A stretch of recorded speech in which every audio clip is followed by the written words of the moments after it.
ಯಾವ ಯಾವ ದಿಕ್ಕಿನಲ್ಲಿ ಪಕ್ಷ ಒಯ್ತಾ ಇದ್ದಾರೆ, ಇವ್ರು ಪಕ್ಷ ಕಟ್ಟಬೇಕತ್ತಿದೀವೋ ಏನೋ ಅವ್ರು ಪ್ರೈವೇಟ್ ಕಂಪ್ನಿ ಮಾಡ್ಕೋತಾ ಇದ್ದಾರೆ, ಅವನೇ ಮಾಡ್ಕೊಂಡು ಬಿಡಲಿ. ಅಣ್ಣ ಕೇಂದ್ರ ಮಂತ್ರಿ ಆಗಲಿ, ಅಪ್ಪ ಮತ್ತೇನಾದರೂ ಉಪರಾಷ್ಟ್ರಪತಿದಾಗಲಿ, ಇನ್ನು ಮತ್ತೆ ಯಾರ್ಯಾರು ಉಳ್ದಾರ ನೋಡ್ರಿ ಮನ್ಯಾಗ.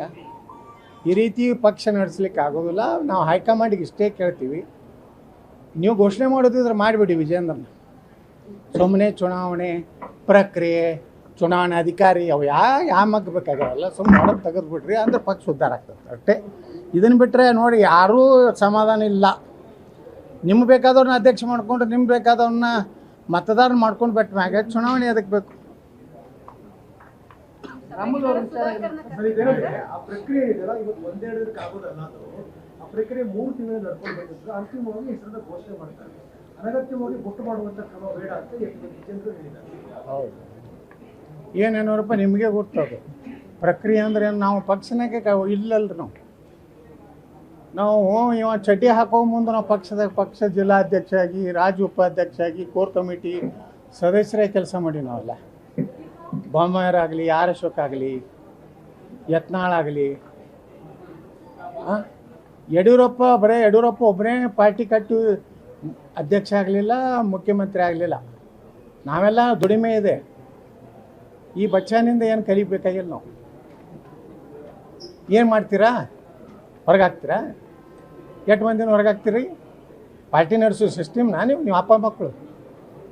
ನಿಮ್ಮ ಅಪ್ಪನ ಅಂಜಿಸಿರ್ಬೋದು, ಎಲ್ಲರನ್ನೂ ಅಂಜಿಸ್ಲಿಕ್ಕೆ ಆಗೋದಿಲ್ಲ ಕರ್ನಾಟಕದಲ್ಲಿ. ಎಲ್ಲರಿಗೂ ಭಯದ ವಾತಾವರಣ ನಿಮ್ಮ ಅಪ್ಪಗೆ ನಿಮ್ಮ ಮನೆಯಾಗ ಮಾಡಿರ್ಬೋದು, ನಮಗಲ್ಲ. ತಯಾರಿದೀವಿ ನಾವು, ಸತ್ಯದ ಪರವಾಗಿ ನಿಲ್ತೀವಿ. ನೋಡೋಣ, ಇದಕ್ಕೆ ಉತ್ತರನೂ ಹೈಕಮಾಂಡು ಹೇಳ್ಬೇಕಾಗ್ತದೆ. ಸುಮ್ಮನೆ ಏನೋ ಸುಮ್ಮನೆ ಚುನಾವಣೆ ಅನ್ನೋಂಥ ಪ್ರಕ್ರಿಯೆ ಮಾಡಿ ನಾವು ವಿಜೇಂದ್ರ ಭಾಳ ಜನಪ್ರಿಯ, ಬಹುತ್ ಪರಿಶ್ರಮಿ, ಹಿಂದಕ್ಕೊಬ್ಬ ಅರುಣ್ ಸಿಂಗ್ ಇದ್ದ, ಇದನ್ನ ಹೇಳ್ತಿದ್ದೆ ಕತೆ. ಅರುಣ್ ಸಿಂಗ್ ಬರೀ ಇದೇ ಹೇಳಿ ಚಲೋ ಅನುಕೂಲ ಮಾಡ್ಕೊಂಡು ಹೋದವ. ಈಗ ಮತ್ತೊಬ್ಬ ಚುನಾವಣಾ ಪ್ರಕ್ರಿಯೆ ಬಗ್ಗೆ ನಿಮ್ಗೆ ನಂಬಿಕೆ ಇಲ್ವಾ ಸರ್? ಇದುವರೆಗೆ ಯಾಕೆ ನೀವು ಕಂಪ್ಲೇಂಟ್ ಮಾಡಿಲ್ಲ ಹಂಗಿದ್ರೆ? ಎಲ್ಲ ಕಂಪ್ಲೇಂಟ್ ಮಾಡ್ಯಾರ, ನೀನೇನು ಕಂಪ್ಲೇಂಟ್ ಮಾಡ್ಯಾರ. ನಿನ್ನೇನೋ ಒಂದು 7-8 ಮಂದಿ ಕೋರ್ ಕಮಿಟಿ ಸದಸ್ಯರು ನಿನ್ನೇನು ಸಭೆ ಸೇರಿ ಕಂಪ್ಲೇಂಟ್ ಮಾಡ್ಯಾರ. ಸರಿ ನಡೆಸ್ತಾ ಇಲ್ಲ. ಯಾವ ಲೋಕಸಭಾ ಸದಸ್ಯರು ರಾಘವೇಂದ್ರ ಯಡಿಯೂರಪ್ಪನ ಬಿಟ್ಟರೆ ಯಾರು ಈ ಎಲ್ಲ ಚಟುವಟಿಕೆಗೆ ಸಹಮತ ಇಲ್ಲ. ಈ ರೀತಿ ಪಕ್ಷ ಕಟ್ಲಕ್ಕೆ ಆಗೋದಿಲ್ಲ ರೀ. ಆಯಾ ಜಿಲ್ಲೆದಾಗ ಆಯಾ ಲೋಕಸಭಾ ಸದಸ್ಯರು, ಅಲ್ಲಿ ಶಾಸಕರು, ಅವರೆಲ್ಲ ಜನಪ್ರತಿನಿಧಿಗಳು, ಜನರಿಂದ ಆರಿಸಿ ಬಂದಿರ್ತೀವಿ ನಾವು. ನಮಗೆ ಆದಂಥ ಜವಾಬ್ದಾರಿಗಳಿರ್ತಾವೆ. ಯಾವ ಜಾತಿ ಸಮೀಕರಣ ಏನು ಮಾಡಬೇಕು, ಯಾರು ಪಕ್ಷಕ್ಕೆ ಹಗಲ ರಾತ್ರಿ ಕೆಲಸ ಮಾಡಿದ್ರೆ ಎಲ್ಲನೂ ನಮ್ಮ ಸಲಹೆಯನ್ನು ತೊಗೋಬೇಕಾಗ್ತದೆ. ನಿಮ್ಗೆ ಬೇಕಾದಂಥ 4 ಅದರಲ್ಲ ಅಕ್ಕಪಕ್ಕ ಹೊಗಳು ಭಟ್ರು ಅವ್ರು ಹೇಳ್ತಾರೆ 60 MLA ನಮ್ಮ ಹಿಂದದ ಇರ್ತೇವೆ. ಮತ್ತು 60 ಯಾಕೆ ಎಲ್ಲನೂ ಇದ್ದರೆ ಮತ್ತೆ ಯಾಕೆ ಇಟ್ಟು ದಿವ್ಸ ಬಿಟ್ರಿ ಹೊಡ್ರಿ ಗಾಡಿ. ನೋಡಿ ಪಟ್ಟಿ ಪ್ರಕಟ ಮಾಡಿದ್ರೆ ಒಪ್ಪಲ್ಲ. ಈಗ ಈ ಎಲ್ಲ ಪ್ರೊಸೆಸ್ ನೋಡಿದ್ರೆ ಮಾಜಿ ಕೆಜೆಪಿಗಳಿಗೆ ಹೆಚ್ಚಿನ ಆದ್ಯತೆಗಳು, ಮತ್ತೆ ಪಾರ್ಟಿ ಒಳಗೆ 2 ಭಾಗ ಮಾಡುವ ಪ್ರಯತ್ನ ಮಾಡ್ತಿದ್ದಾರೆ. ಮಾಜಿ KJP ಒಳಗೂ ಇನ್ನೂ ಅತಿ ನಿಷ್ಠಾವಂತರು ಯಾರದಾರ ಅವ್ರಿಗೆ ಅಟ್ಟೆ ಆದ್ಯತೆ. ಹೊಗಳು ಭಟ್ರು ಅವ್ರದ್ದೆಲ್ಲ ವ್ಯವಸ್ಥೆ ಮಾಡೋರು, ರಿಯಲ್ ಎಸ್ಟೇಟ್ ಮಾಡಿ ದುಡ್ಡು ಮಾಡೋರು, ಪಕ್ಷವನ್ನು ಅಡ್ಜಸ್ಟ್ಮೆಂಟ್ದಿಂದ ಈಗಾಗಲೇ ಬಲಿ ಕೊಟ್ಟಾರೆ. ಅದರ ಮುಂದುವರೆದ ಭಾಗ ಅಷ್ಟೇ. ಈಗ ನೀವು ನೋಡಿದ್ರೆ ನಿಮ್ಗೆ ಗುರ್ತಾಗ್ತದಲ್ರಿ, ಯಾರು ಪಕ್ಷಪಾತಿ ಅದಾರೆ, ಯಾರು ನಿಪಕ್ಷಪಾತಿ ಅದಾರೆ, ಯಾರು ಏನು ನಡೆಸ್ಯಾರ ಅನ್ನೋದು. ಯತ್ನಾಳ್ ಹೇಳಬೇಕಾಗಿಲ್ಲ, ಎಲ್ಲರ ಮನಸ್ಸಿನಾಗಿದೆ. ಯಾರೂ ನಾ ಮೊದಲು ಧೈರ್ಯ ಮಾಡ್ದವು.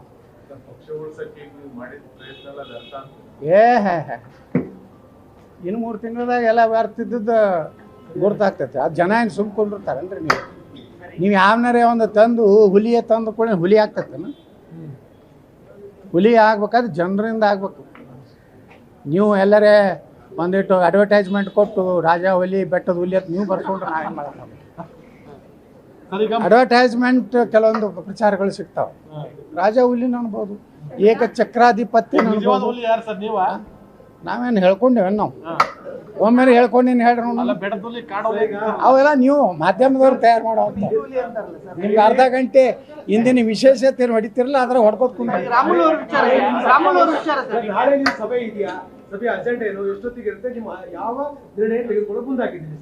ನೋಡೋಣ. ಸಭೆ ಈಗ 2 ಹಂತದಲ್ಲಿ ಆಗ್ತದೆ. ನೀವೇನು ಇಷ್ಟು ದಿವಸ ಕರಿತಿದ್ದಿದ್ರಲ್ಲ ತಟಸ್ಥ ಪರಿವರ್ತನೆ ಆಗಿ ನಿಷ್ಠಾವಂತ ಆಗಿದೆ. ಪಕ್ಷ ಉಳಿಸ್ಬೇಕನ್ನೋಂಥದ್ದು ಗುಂಪು ದೊಡ್ಡದಾಗ್ತಾ ಇದೆ. ನಾಳೆ ಕೂಡ್ತೀವಿ, ಚರ್ಚೆ ಮಾಡ್ತೀವಿ, ಮುಂದೆ ಏನು ಮಾಡಬೇಕು. ಈ ಅಧ್ಯಕ್ಷತೆಯನ್ನು ಸುತಾರಾಮ್ ಒಪ್ಪು ಪ್ರಶ್ನೆ ಇಲ್ಲ. ಸರ್, ಈಗ ನಾಳೆನ ಸಭೆಯಲ್ಲಿ ರಾಜ್ಯಾಧ್ಯಕ್ಷ ಸ್ಥಾನಕ್ಕೆ ತಮ್ಮ ಟೀಮ್ ಇಂದ ಅಭ್ಯರ್ಥಿ ಆಯ್ಕೆ ಮಾಡ್ಕೊತೀರಾ ಸರ್? ನೋಡ್ತೀವಿ, ವಿಚಾರ ಮಾಡ್ತೀವಿ. ಎಲ್ಲ ಈಗ ಏನು ಯಾವುದೂ ನಾವು ಯಾರು ಆಗ್ಬೇಕು ಅಭ್ಯರ್ಥಿ ಅನ್ನೋದು ಫೈನಲ್ ಮಾಡಿಲ್ಲ. ನಮ್ಮ ಮನೆ ವಿಜಯಪುರದಲ್ಲಿ ಹೇಳಿದ್ದೇನು, ಎಲ್ಲರೂ ಕೂಡಿ ಒಂದು ಅಭ್ಯರ್ಥಿಯನ್ನು ಸೂಚನೆ ಮಾಡಿದ್ರೆ ಅವ್ರನ್ನ ನಾವು ಅಭ್ಯರ್ಥಿ ಮಾಡ್ತೀವಿ. ರಾಮುಲ್ ಅವರು ಅಸಮಾಧಾನಗೊಂಡಿದ್ದಾರೆ ಸರ್, ಅದರದ್ದು ಏನು? ಎಲ್ಲರ ಅಸಮಾಧಾನ ಅದ ರೀ. ಈಗ ಯಾರೂ ಸಮಾಧಾನ ಇಲ್ಲ.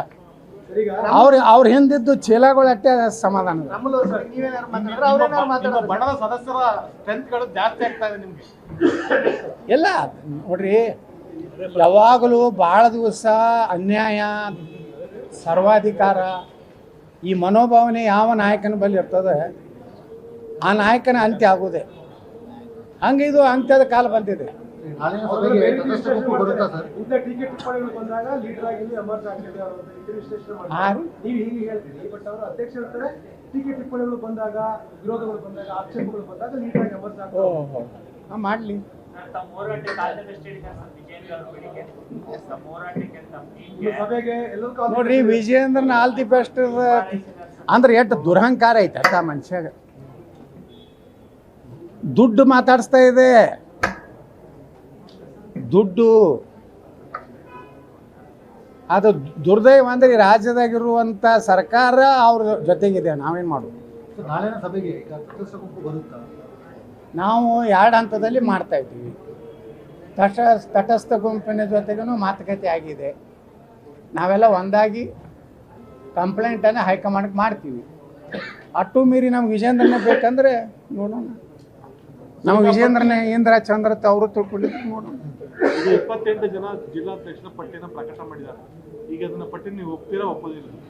ನೋಡ್ರಿ, ಆಯಾ ಜಿಲ್ಲಾದಾಗಿನ ಶಾಸಕರು, ಸಂಸದರು, ಹಿರಿಯ ನಾಯಕರು, ಮೂಲ BJPಯವರು ಅದಾರೆ.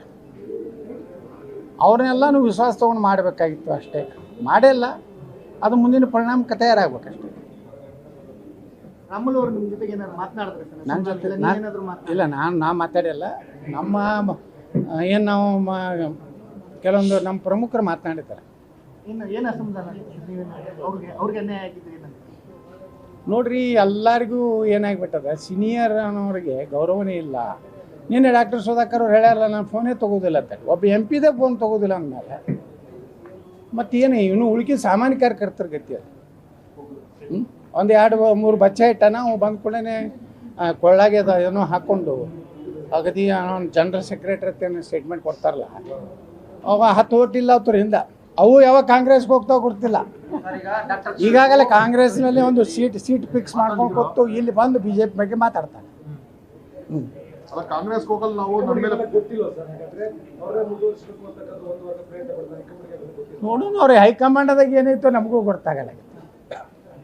ಇವ್ರ ಹಿಂದೆ ಯಾರದಾರ, ಯಾಕದಾರ? ನಿಮ್ಮ ಹೈಕಮಾಂಡ್ ಇಷ್ಟೊಂದು ವೀಕ್ ಸರ್ ಕರ್ನಾಟಕದ ವಿಚಾರ? ವೀಕ್ ಏನಿಲ್ರಿ, ಏನಾಗ್ಬಿಟ್ಟಿದೆ, ಇನ್ನೂ ಯಡಿಯೂರಪ್ಪನ ಪ್ರಭಾವ ಭಾಳ ಐತೆ ರಾಜ್ಯದಾಗ. ಲಿಂಗಾಯತರು ಒಬ್ಬನೇ ನಾಯಕ ಅನ್ನೋದು ಇನ್ನೂ ಗುಂಗು ಹೋಗಿಲ್ಲ. ಈಗಾಗಲೇ ಆ ಗುಂಗು ಹೋಗ್ಬೇಕಾಗಿತ್ತು. ಯಾಕಂದ್ರೆ ಕಲ್ಯಾಣ ಕರ್ನಾಟಕ ಸ್ವಚ್ಛ ಆಗಿತ್ತು ಲೋಕಸಭೆ. ಇವ್ರು ಎಲ್ಲೆಲ್ಲಿ ಲಿಂಗಾಯತ ಬೆಲ್ಟ್ನಲ್ಲೇ ಪೂರ್ತಿ ಉತ್ತರ ಕರ್ನಾಟಕದಲ್ಲಿ BJP ಈ ಸಲ ಹೋಯ್ತು. ಆದರೂ ಮ್ಯಾಗಿನವ್ರು ಏನೂ ತಿಳ್ಕೊಂಡಿಲ್ಲ. ಇನ್ನೂ येडियुरप्पा जी का बहुत प्रभाव है. हमारा विजेंद्र जी बहुत कर्मठ कार्यकर्ता है. ನಮಗಿದೆ ಕತೆ ಹೊಡಿತಾರೆ ಹೋಗ್ತಾರೆ. ಸುಧಾಕರ್ಗೆ ಇಡೀ ಚಿಕ್ಕಬಳ್ಳಾಪುರ ಏನ್ ಬರ್ಕೊಟ್ಟಿಲ್ಲ, ದುರಂಕಾರ ಮಾತಾಡಬಾರ್ದು ಪ್ರಮುಖರು ಯಾರಂದಾರೆ? ಪ್ರೀತಮ್ ಗೌಡ್ರು ಹೇಳಿರೋದು ಸರ್. ಎಂತವನ್ನ ಹೆಸರು ತೆಗಿತೀರಿ? ಚಲೋ ಆರಾಮ ಇದೀವಿ. ಹೋಗಲ್ಲ, ಕಾಂಗ್ರೆಸ್ನಾಗ ಏನು ರಿಸರ್ವೇಷನ್ ಯಾವ್ದಾಗೈತಿ ಕೇಳ್ಕೊಂಡು ಬರ್ರಿ. ಸುಧಾಕರ್ ಅವರು ನಿನ್ನೊಂದು ಮಾತಾಡಿದ್ರು. ಪ್ರಧಾನ ಕಾರ್ಯದರ್ಶಿ ಸರ್ ಅವರು. ಪ್ರಧಾನ ಕಾರ್ಯದರ್ಶಿ ಯಾವ್ದು ಯಾರಿಗ್ರಿ? ಯಾರಿಗೆ? ಅದು ವಿಜೇಂದ್ರಗ, ನಮಗಲ್ಲ. ಸುಧಾಕರ್ ಅವರು ನಿನ್ನೆ ಸಿದ್ದರಾಮಯ್ಯನವ್ರ ಸಲಹೆಯನ್ನು ಕೇಳಬೇಕಾಗಿತ್ತು ನಾನು ಅಂತಂತಾರೆ. ಯಾರು? BJP ಹೋಗೋ ವಿಚಾರದಲ್ಲಿ ಸಿದ್ದರಾಮಯ್ಯನವ್ರು ನಂಗೆ ಸಲಹೆ ಕೊಟ್ಟಿದ್ರು. ಸಿದ್ದರಾಮಯ್ಯ ಹೇಳಿದ್ರಂತ ಅವ್ರಿಗೆ ಬಿಟ್ಬಿಡ್ತಾರೆ, ಹೋಗ್ಬೇಡ ಅಂತ ಹೇಳಿದ್ರಂತ. ಆದ್ರೂ ನಾನು ಹೋದೆ. ಮೊದಲೇ ನಾನು CM ಮಾತು ಕೇಳ್ಬೇಕು, ಸಲಹೆ ಅವ್ರ ಸಲಹೆ ಕೊಡ್ತಾ ಇದ್ರು. ನೋಡಿ, ಮನುಷ್ಯ ನೋವು ಆದಾಗ ಮನುಷ್ಯಾಗ ಹಂಗೆ ಅನ್ನಿಸ್ತದೆ. ಯಾಕಂದ್ರೆ ಅವ್ರು 17 ಜನ ಬಂದಿರಲಿಲ್ಲ ಅಂದ್ರೆ ಯಡಿಯೂರಪ್ಪನವ್ರು ಮುಖ್ಯಮಂತ್ರಿ ಆಗ್ತಿದ್ರ ನಂಬರ್ 1. ಇವತ್ತು ವಿಜೇಂದ್ರಿಗೆ ಎಷ್ಟು ದುಡ್ಡಿನ ದುರಂಕಾರ ಬಂದಿದೆಯಲ್ಲ, ಅದು ದುರಂಕಾರ ಇರ್ತಿತ್ತಾ? ಇಲ್ಲ. ಯಾಕಂದ್ರೆ ಇಷ್ಟು ದುಡ್ಡು ಆಗಿಬಿಟ್ಟಿದೆಯಲ್ಲ. ಬಹುಶಃ ಯಾವ ಮುಖ್ಯಮಂತ್ರಿನೂ ಮಾಡಿರ್ಲಿಕ್ಕಿಲ್ಲ, ಆಟೋ ಮಾಡಿಬಿಟ್ರೆ ಅವ್ರು ಪಾಪ ಅವ ಮತ್ತೆ ಪಾದಯಾತ್ರೆ ಮಾಡ್ತಾನೆ ಮೂಡಾಸಲ ಸಿದ್ದರಾಮಯ್ಯ ಬರ್ತಾನೆ. ಇವ್ರ ಹಗಣೆ ಒದ್ದಾಡಿ ನಾರ್ಲಕತ್ತೈತಿ. ಹೋಗಿ ಸಿದ್ದರಾಮಯ್ಯನವ್ರು ಮೂಡ ತಕ್ಷಣ ರಾಜೀನಾಮೆ ಕೊಡಬೇಕು. ಮೈಸೂರು ಮುಟ್ಟೋದ್ರೊಳಗಾಗಿ ರಾಜೀನಾಮೆ ಕೊಡ್ತಾರೆ. ಏನ್ರಿ ಮಾನ ಮರ್ಯಾದೆ ಇದೆ? ಯಾರು ಆ ಸಿದ್ದರಾಮಯ್ಯವ್ರ ಅವ್ರೇನು ದಡ ಇವ ಯಾವ್ಯಾವ ಕೊಟ್ಟಿ ಸಹಿ ಮಾಡಿ ಅಂತ ತೆಗೆದುಬಿಟ್ರೆ ಕ್ಲೋಸ್ ಆಗ್ತೈತೆ ಫೈಲ್. ಅವರೂ ಮಾಡಲ್ಲಾಗ್ಯಾರ. ಯಾಕಂದ್ರೆ ಅವ್ರದ್ದು ಏನು ಇವ್ರ ಬೆಲೆ ಐತೋ ಗೊತ್ತಿಲ್ಲ, ಇವ್ರದ್ದು ಅವ್ರ ಬೆಲೆ ಏನೈತೋ ಗೊತ್ತಿಲ್ಲ, ಇವ್ರದ್ದು ಮ್ಯಾಗ ಏನೈತೋ ಗೊತ್ತಿಲ್ಲ. ಇವೆಲ್ಲ ನಾವು ಕ್ವಶನ್ ಮಾರ್ಕ್ ಅದ. ನಾವು ತನಿಖೆ ಮಾಡಿಸ್ತೀವಿ ಅಂತಾರೆ ಪ್ರಿಯಾಂಕಾ ಖರ್ಗೆ. ಯಾರು ಕೊಡ್ಬೇಕು? ದೂರು ಕೊಡ್ಬೇಕು. ಪ್ರಿಯಾಂಕಾ ಖರ್ಗೆ ಅಂತರು ಏನು ಮಾತಾಡ್ತಾರೆ? ಏನು ಏನು ಸಂಬಂಧ ಇಲ್ಲಾರ್ದಂಗೆ ದೂರು ಕೊಡ್ಬೇಕಂತ. ನೀವೇ ಅದಕ್ಕೆ ಕಿಸಿಲಾಕತ್ತೀರಪ್ಪ ಮಂತ್ರಿಗಳಾಗಿ? ರಾಜೀನಾಮೆ ಕೊಟ್ಟು ಹೋಗ್ರಿ, ದೂರು ಕೊಡೋದಿರ್ತದೆ. ನಾ ಏನಾರು ಇದ್ದಂದ್ರೆ ಸ್ವಯಂ ಪ್ರೇರಣೆಯಿಂದ ದಡ ಎನ್ಕ್ವೈರಿಗೆ ಆಗ್ತಿದೆ. ಅಷ್ಟು ಮುಖ್ಯಮಂತ್ರಿಗೆ ಅಧಿಕಾರ ಇಲ್ವಾ? ಅಂದರೆ ಸಿದ್ದರಾಮಯ್ಯನವರೇ ತಮ್ಮ ಮೂಡಾನೇ ಅವರು ನಿಗಾಲಾಗೈತಿ, ಇನ್ನೇ ಇಲ್ಲಿ ಮಾಡ್ತಾರೆ ಅಡ್ಜಸ್ಟ್ಮೆಂಟ್. ಈಗ ಸುಪ್ರೀಂ ಕೋರ್ಟ್ ಅಲ್ಲಿ ನೀವು ಕೇಸ್ ಹಾಕಿದ್ರೆ ಡಿ ಕೆ ಶಿವಕುಮಾರ್ ವಿರುದ್ಧ ಈಗ ಸರ್ಕಾರ ನಿಮ್ಗೆ ಇದು ಭಾರಿ ಚಿಮಾರಿ, ಇಷ್ಟು ಅಪಮಾನ. ಆಹಾ ಮಾಧ್ಯಮ ಮಿತ್ರರೇ ಖುಷಿಯಾಗಿರ್ಬೇಕು. ನಿನ್ನ ಎಲ್ಲರಿಗೂ ಡಿ ಕೆ ಶಿವಕುಮಾರ್ ಕಡೆಯಿಂದ ಒಳ್ಳೆ ಸಂದೇಶ ಬಂದಿರ್ಬೇಕು. ಡಿ ಕೆ ಶಿವಕುಮಾರ್ ಹೇಳಿರ್ಬೇಕು ನಿಮಗೆ. ಅಲ್ಲ ಅವ್ರು ಕೊಟ್ಟಿಲ್ಲ ಎಲ್ಲ ಒಳ್ಳೆ ಸುಪ್ರೀಂ ಕೋರ್ಟ್ನಾಗ ಭಾರಿ ಚಿಮಾರಿ ಹಾಕಿದ್ರಿ ರತ್ನಾಳಿಗೆ. ನೀವು ಹೋಗಿ ಅಲ್ಲಿ ಭಾಷಣ ಮಾಡಿರಿ, ಇಲ್ಲಿ ಯಾಕೆ ಬಂದಿರಿ ಸುಪ್ರೀಂ ಕೋರ್ಟಿಗೆ ಅಂದರು. ಸಂಬಂಧ ಇಲ್ಲರಿ, ನೀವು ಏನು ಬರಿತೀರೋ ಅಲ್ಲಿ ಯಾರು ನಿಮ್ಮವ್ರು ಯಾಕೆ ಲೀಗಲ್ ಸ್ವಲ್ಪ ತಿಳಿದವ್ರು ಹೋಗಿರ್ತಾರೆ ಇಲ್ಲ ಸುಪ್ರೀಂ ಕೋರ್ಟಿಗೆ. ನೀವೆಲ್ಲ ಮಾಧ್ಯಮದವ್ರು ಬರೆದ್ರಪ್ಪ. ನಾನು ಕೇಸಿಗೆ ಅದಕ್ಕೆ ಸಂಬಂಧ ಇಲ್ಲ. ಇನ್ಕಮ್ ಟ್ಯಾಕ್ಸ್ ಕೇಸ್ 10 ಕೇಸ್ ಅದಾವ. ಇವರು ನಮ್ಮ ಜಡ್ಜಸ್ಗಳಿಗೆ ಕನ್ಫ್ಯೂಷನ್ ಐತಿ ಯಾವ ಕೇಸ್ ಅನ್ನೋದು. ಆ ಉದ್ದೇಶದಿಂದ ಅಂದಿದ್ದು ಹೊರತು ನ್ಯಾಯಾಧೀಶರು ಯಾವುದೇ ರೀತಿಯ ಪೂರ್ವಾಗ್ರಹ ಪೀಡಿತರಾಗಿ ಹೇಳಿಲ್ಲ. ಸುಮ್ಮನೆ ಮಾಧ್ಯಮಗಳಲ್ಲಿ ಎಲ್ಲಿ ಕೋರ್ಟ್ ಬೆಂಚ್ನಲ್ಲಿ ಕುಂಡ್ರೋರು ತಪ್ಪು ಮಾಹಿತಿ ಕೊಟ್ಟು ಈ ರೀತಿ ನೀವು ಹೆಂಗೆ ಮಾಡ್ತೀರಿ. ಯತ್ನಾಳ್ ಅರೆಸ್ಟ್ ಗ್ಯಾರಂಟಿ ಅಂದ್ರಿ, ಎಲ್ಲಿ ಆಯ್ತಪ್ಪ ಅರೆಸ್ಟಾ ಹೇಳ್ರಿ? ಅರೆಸ್ಟ್ ಆಗಿ ನಾನು ಬಂಧನ 2 ದಿವಸದ ವಾರಂಟ್ ಇಶ್ಯೂ ಅಂದ್ರಿ, ಎಲ್ಲಿ ಐತಿ?